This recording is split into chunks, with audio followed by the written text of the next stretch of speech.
Hi, Deb Brown again with my friend Howard Boggess. I mentioned earlier that you have an amazing collection, historical collection. Everything from beads to books to papers to maps, and it fills up a good portion of your house, right? Good portion of the basement. A good portion of the basement. Yeah. So, what should I know about your collection? Well, you know, it's so huge. I've been down in there for a week, cleaning, shredding,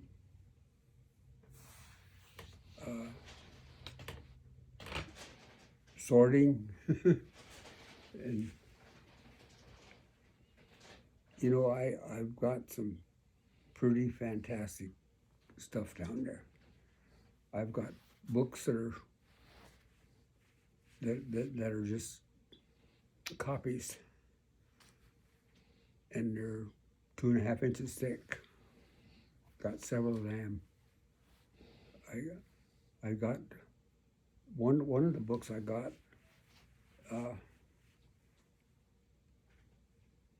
was the Indian.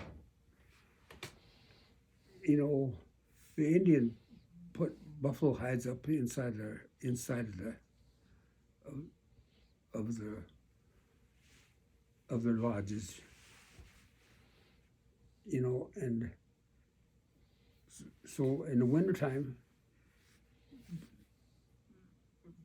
they had one person that was a painter, and then he would paint a story on these walls of the lodges. And when he was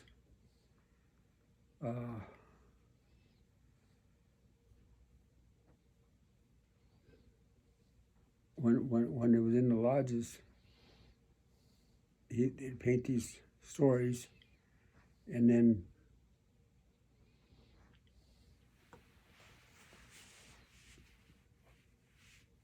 I don't know just exactly how to explain this.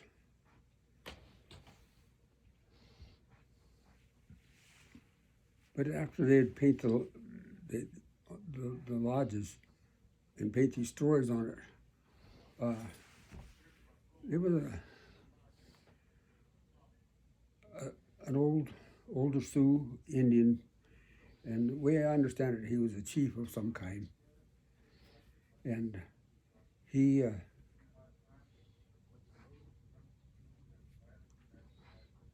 put this all together in a book, just a picture album, just 2 pieces of buffalo and laced.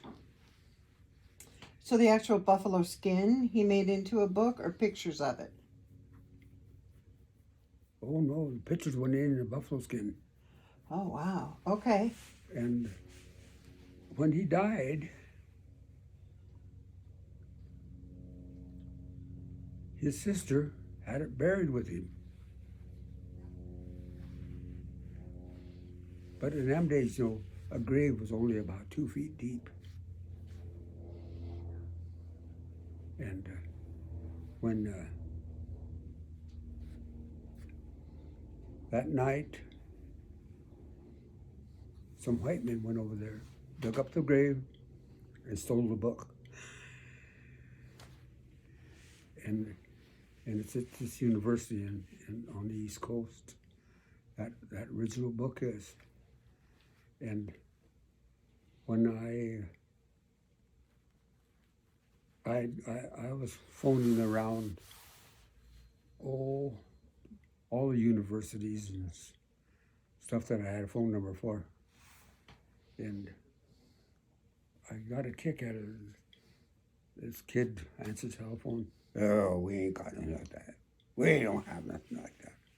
We don't have. What would we want anything like that for? And with this old professor walked in about the time, and he says, What are they looking for? And He said, I don't know, it's some kind of an Indian book. And a little professor says, let me talk to him. So he got on the phone with me, and when we was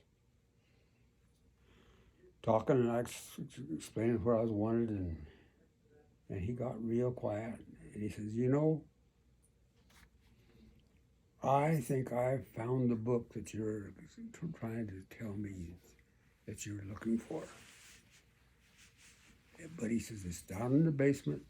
He's got a 1/4 inch of dust on it. And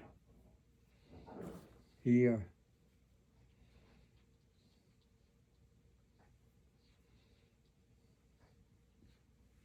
said, let me go down and get it and look at it. And he says, I'll take it to the headmaster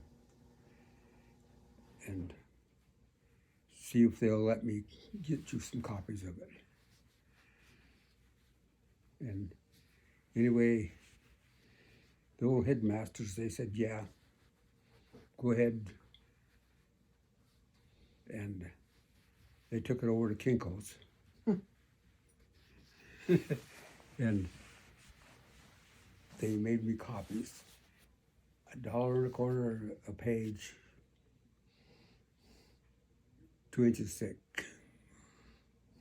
Cost me $700 and some. And that's in the basement Yeah. of your house here. Yeah. Yep. Just about right underneath you. So that one particular piece of history, what would you like to see done with it when you have gone to the great beyond? Hopefully not anytime soon.